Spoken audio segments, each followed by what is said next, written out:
Hoy en nuestro canal, un santo para cada día, 14 de marzo, hablamos de Santa Matilde. Matilde ha sido definida como la reina ideal para una nación cristiana. Su nombre, típicamente alemán, significa fuerte en la batalla. Nacida alrededor del año 895, hija del conde Teodorico de Sajonia, fue educada por su abuela, la abadesa Matilde, en el monasterio de las canonesas de Erfurt. En el año 909 se convierte en la segunda esposa de Enrique el Pajarero, duque de Sajonia, coronado 10 años más tarde como rey de Germania. Tuvo 5 hijos, entre ellos el futuro emperador Otón I el Grande, Herbera, quien se casará con el rey Luis IV de Francia, Bruno el Grande, el santo arzobispo de Colonia, Enrique el Litigioso, quien deberá contentarse con ser duque de Baviera. En el año 936, después de la muerte del esposo, funda cerca de su tumba en Quedlinburg un convento femenino que dirige durante 30 años. Esposa ejemplar y mujer de una inteligencia poco común, se distingue por la extraordinaria entrega hacia los pobres y por su intensa vida de oración. Llega al conflicto con sus hijos, sobre todo con Otón, quienes, juzgándola demasiado generosa en las obras de caridad, querían congelarle el patrimonio y el usufructo vitalicio. Matilde, en efecto, se sirve del patrimonio para socorrer cotidianamente a los pobres, que visita de incógnito en los tugurios más abandonados, y para fundar diversas abadías con escuelas populares anexas. Ella misma, que no sabía leer ni escribir, quiere dar a los súbditos el ejemplo, sentándose en los bancos de la escuela a aprender junto con los pequeños alumnos. Quizá aprendió poco de gramática, pero supo leer e interpretar del mejor modo el Evangelio, traducido en la práctica diaria sin aspavientos. Muere el 14 de marzo del año 968 en Quedlinburg, donde está sepultada junto a su esposo en la capilla del castillo. Ha sido definida por sus mismos contemporáneos como mujer de admirable piedad y reina santa. A ella piden ayuda a los padres maltratados por sus hijos. Esta es la vida de Santa Matilde Reina. Te damos gracias, Señor, por la vida de los santos y porque nos llamas a vivir en santidad. Oración. Oh Dios, que en nuestra fragilidad nos has puesto a los santos como ejemplo y defensa para allanarnos el camino de la salvación. Concédenos, te rogamos, que al celebrar la fiesta de Santa Matilde, sigamos de tal modo sus ejemplos, que podamos llegar al reino de tu amor. Amén. 15 de marzo, hablamos de Santa Luisa de Marillac. Luisa nace en París el 12 de agosto del año 1591. Es hija natural de Luis de Marillac, señor de Ferrieres y consejero en el Parlamento. Tiene una infancia cómoda.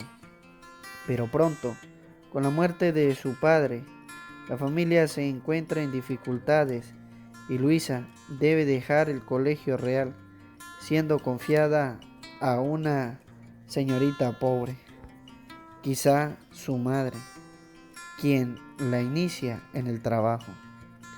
De esta manera conoce su origen y sufre tanto por él que decide madurar su propósito de hacerse religiosa. Pero los parientes deciden otra cosa. El 5 de febrero del año 1613 se casa con el escudero y secretario de María de Médicis, Antonio Legras. La larga enfermedad de su esposo y las dificultades financieras afectan la armonía entre los cónyuges al punto que Luisa piensa en la separación. Los frecuentes diálogos con el obispo de Ginebra, Francisco de Sales, la ayudan a superar este difícil momento. En diciembre del año 1625, muerto el esposo e incorporado en el seminario el hijo llamado Miguel, puede acoger en casa a las primeras jóvenes venidas del campo para ponerse como ellas al servicio de los pobres, en colaboración con las damas de la caridad de Vicente de Paúl.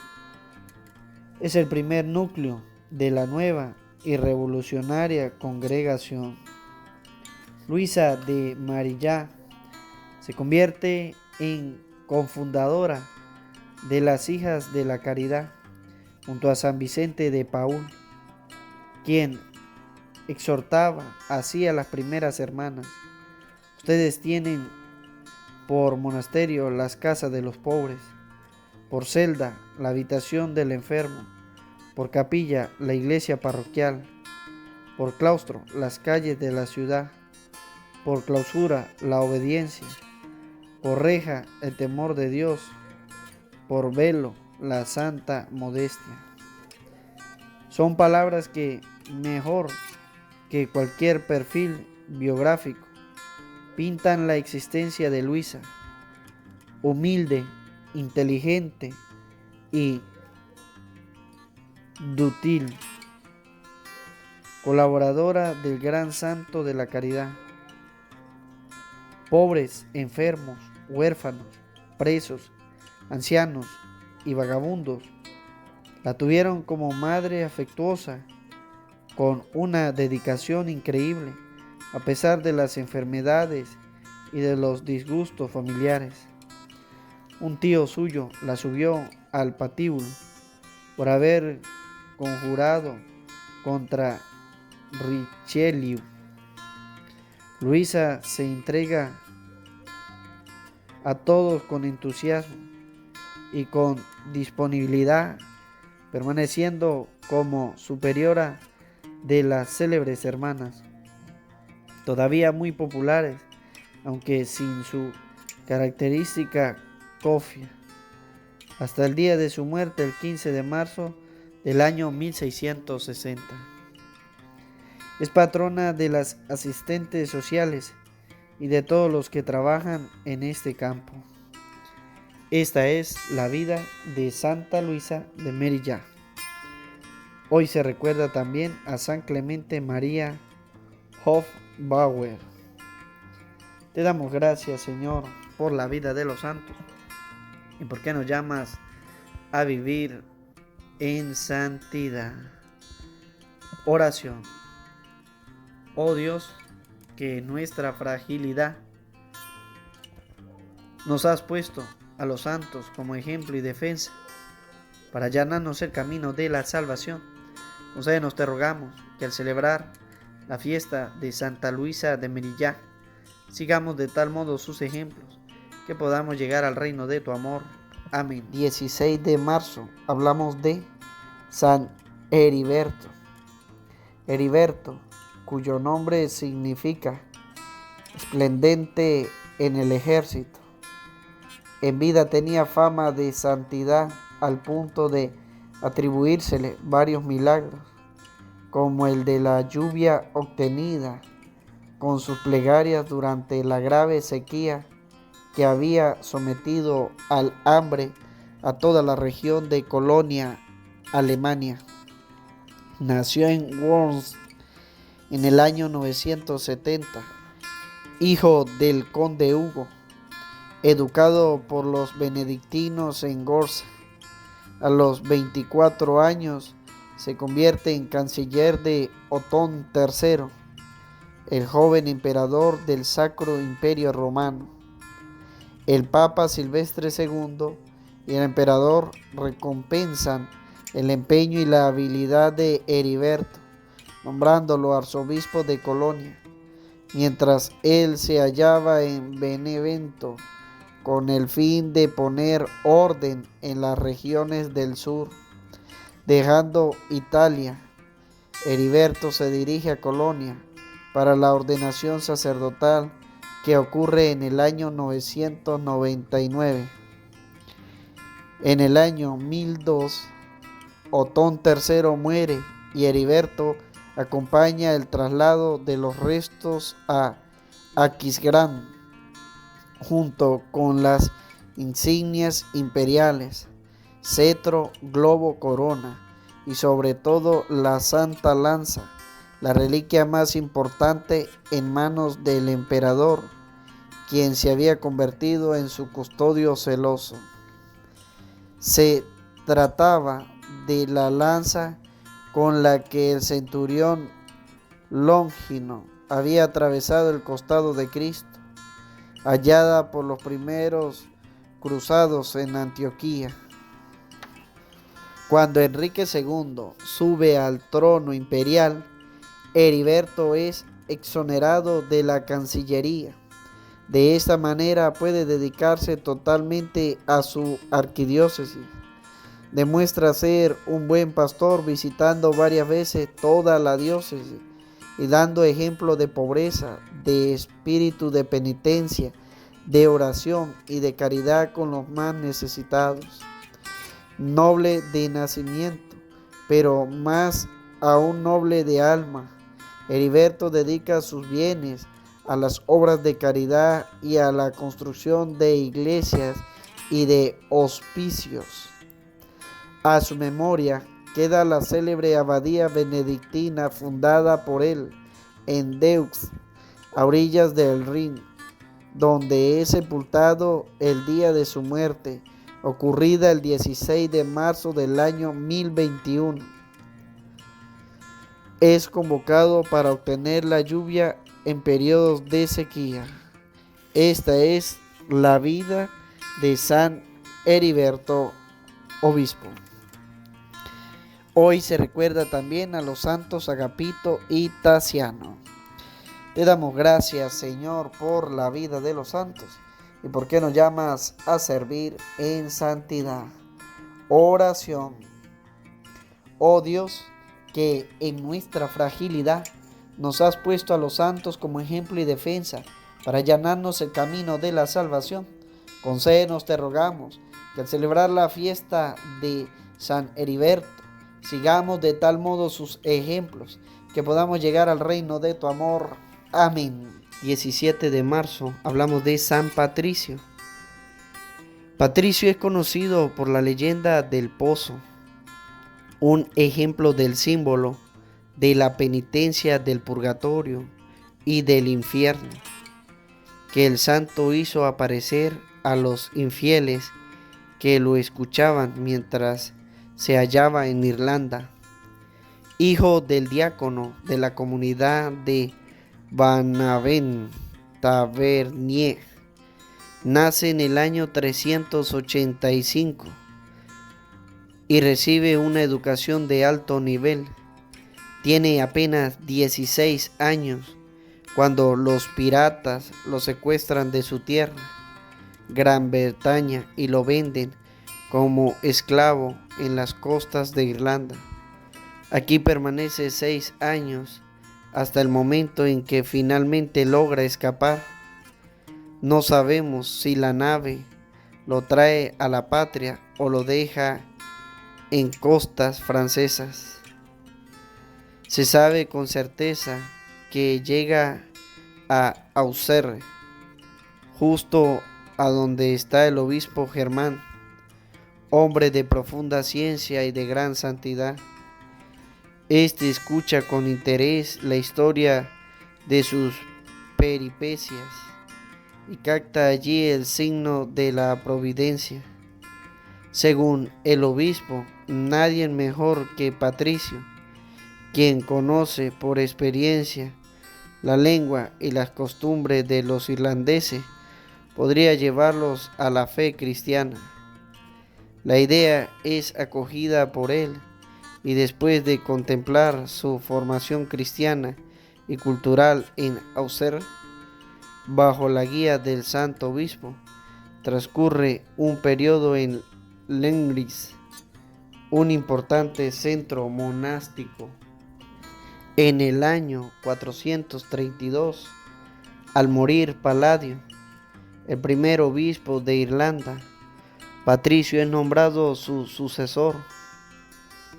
Establecido en Armagh, se acerca personalmente a los jefes del clan, cuya lengua y costumbres conoce bien.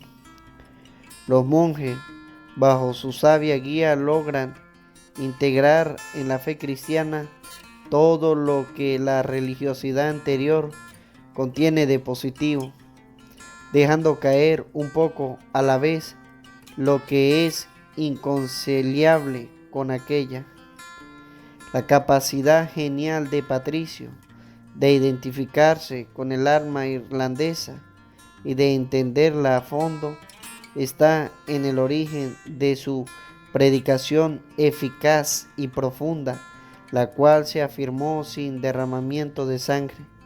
Patricio termina en paz su vida en el año 461 en Down, que se llamará Downpatrick.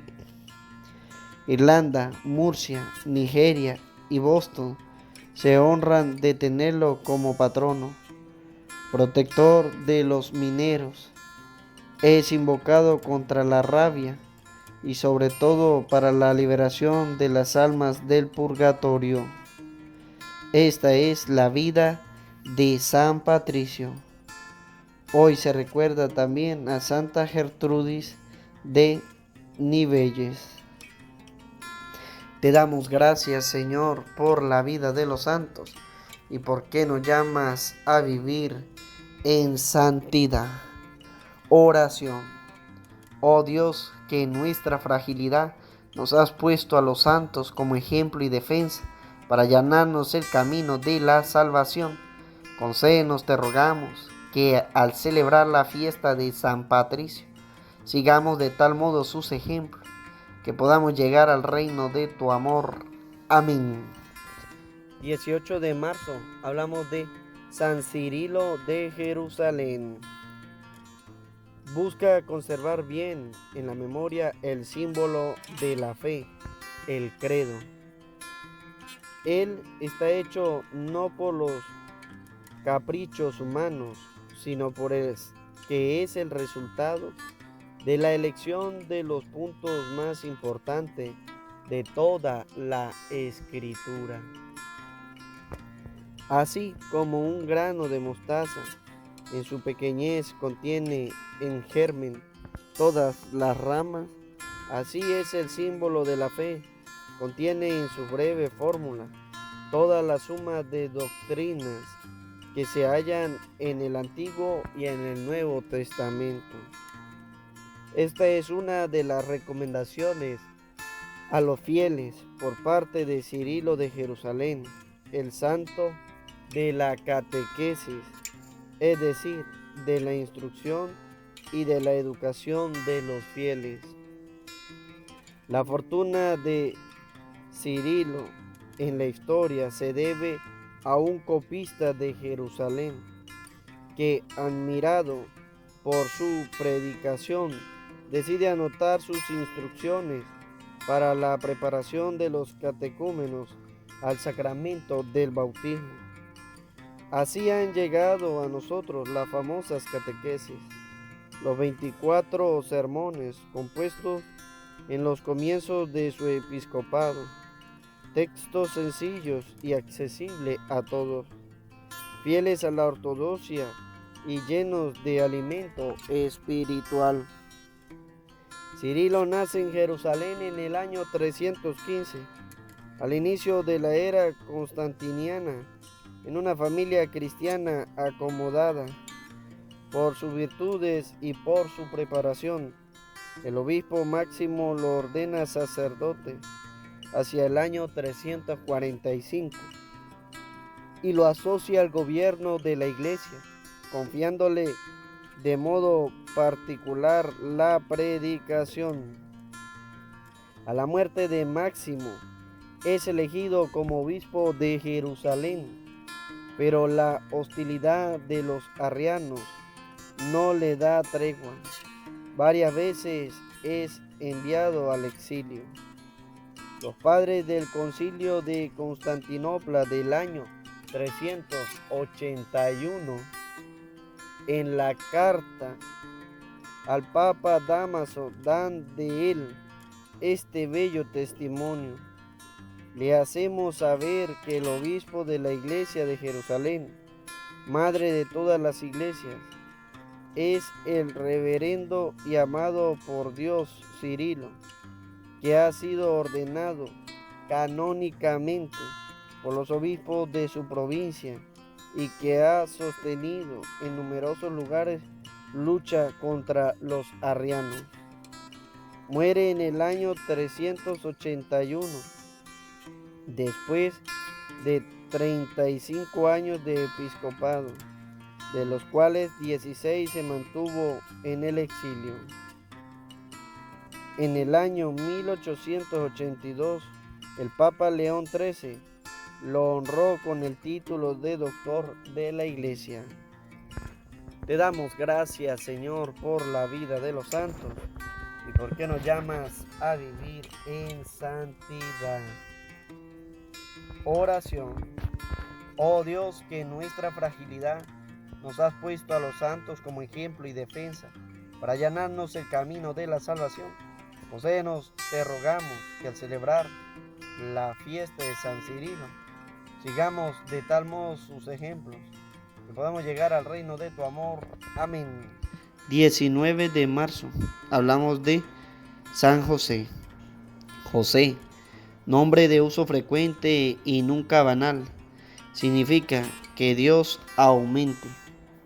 El carpintero de Nazaret es el silencioso personaje del Evangelio, quien ha sido definido como hombre justo, así como eran denominados los antiguos patriarcas de Israel. Es el último de los justos del Antiguo Testamento que recibió el don de los sueños. Es avisado varias veces en ellos por el arcángel Gabriel acerca de la misión que el Señor le confía.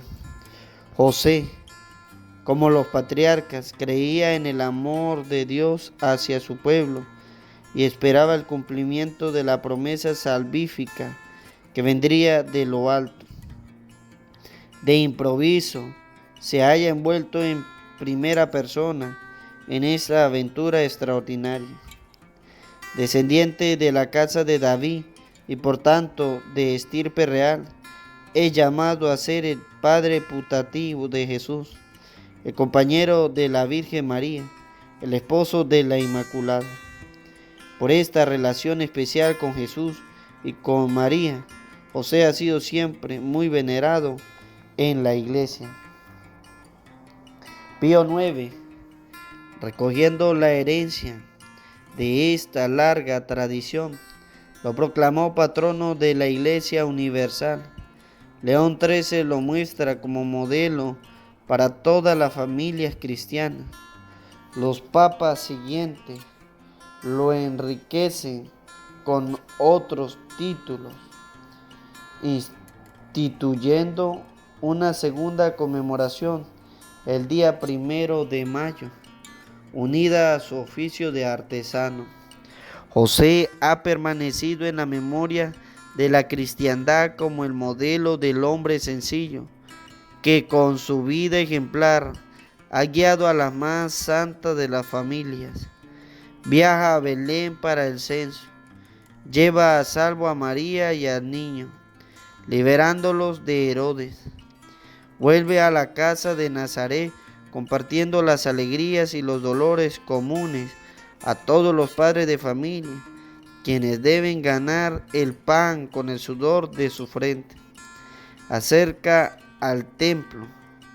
Bajo su guía Jesús, el Mesías esperado, crece en sabiduría, estatura y gracia.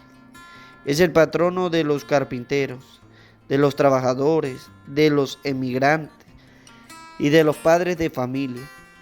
Es invocado contra el flagelo de la peste, de la usura y para obtener buena muerte. Esta es la vida de San José, esposo de la Virgen. Hoy se recuerda también a San Quinto. Te damos gracias, Señor, por la vida de los santos y porque nos llamas a vivir en santidad. Oración. Oh Dios, que en nuestra fragilidad nos has puesto a los santos como ejemplo y defensa para allanarnos el camino de la salvación. Concédenos, te rogamos, que al celebrar la fiesta de San José, sigamos de tal modo sus ejemplos, que podamos llegar al reino de tu amor. Amén. 20 de marzo. Hablamos de San Juan Bautista Spanoli. Juan Bautista Spanoli, carmelita observante, maestro en teología, poeta, humanista. Es llamado el Mantuano por el nombre de la ciudad donde nace el 17 de abril del año 1447. El apellido recuerda los orígenes españoles del padre Pedro Modover, establecido en Mantua al servicio de los Gonzaga. La madre, en cambio, es la bresciana Constanza Maggi. En Mantua recibe una formación literaria de buen nivel, un estado de insatisfacción juvenil y un peligro superado. A raíz de una epidemia de peste, parecen ser los motivos por los cuales, sin que sus padres lo sepan, deciden viajar a Ferrara con el fin de entrar en el convento de los Carmelitas en el año 1463. En el año 1470 es ordenado sacerdote y 5 años después se convierte en maestro de teología en Bolonia. Aquí se hace notar por su vasta cultura, no solo en el campo filosófico y teológico, sino también en la literatura clásica, en el derecho, en la medicina y en las ciencias naturales. Alcanza un notable éxito como profesor, orador y predicador, a pesar de su escasa estatura y de su voz débil. Su existencia sufre un cambio cuando, en el año 1483, se convierte, a pesar suyo, en el vicario general de la congregación carmelita. Del año 1486 al año 1489 vive en Roma, en una posición que le permite ampliar sus numerosas amistades, sobre todo en el campo literario y filosófico. No faltan entre muchos éxitos, críticas y envidias, mientras los excesos mundanos de los prelados lo mueven a hacer prudentes reclamos. Juan Bautista frecuenta con gusto la corte de Francisco II Gonzaga, casado con Isabela de Este, llena de intereses culturales en la línea del mecenazgo renacentista. En el año 1513 se convierte en prior general de toda la orden. Toma algunas medidas contra el difundido lacismo en la Iglesia, al punto que sus exigencias de reforma son apreciadas incluso por Lutero. Pero la edad y el estado de salud le impiden emprender una reforma radical. Muere en su ciudad natal el 20 de marzo del año 1516. Fue a menudo comparado con Virgilio, el célebre poeta latino también mantuano, nacido en el 70 a.C. Juan Bautista, autor de unas 70 obras con más de 55.000 versos y de 180 ediciones, parece encarnar el ideal del humanismo cristiano. Esta es la vida de San Juan Bautista Spanoli. Hoy se recuerda también a las santas Claudia y Alejandra y al beato Ambrosio Sancedoni. Te damos gracias, Señor, por la vida de los santos y porque nos llamas a vivir en santidad. Oración. Oh Dios, que en nuestra fragilidad nos has puesto a los santos como ejemplo y defensa para allanarnos el camino de la salvación. Concédenos, te rogamos, que al celebrar la fiesta de San Juan Bautista Spanoli, sigamos de tal modo sus ejemplos que podamos llegar al reino de tu amor. Amén. Suscríbete a nuestro canal de YouTube, Padre Umaña Ángel, un santo para cada día. Recuerda darle a la campanita para que lleguen las notificaciones a tu móvil. Deja tu comentario, dale un me gusta a nuestro video y compártelo con tus familiares y amigos. Recuerda orar siempre con el Ángelus y el Salmo. Desde Barinas, Venezuela, les saluda el Padre Umaña Ángel. Feliz día para todos y que Dios los bendiga.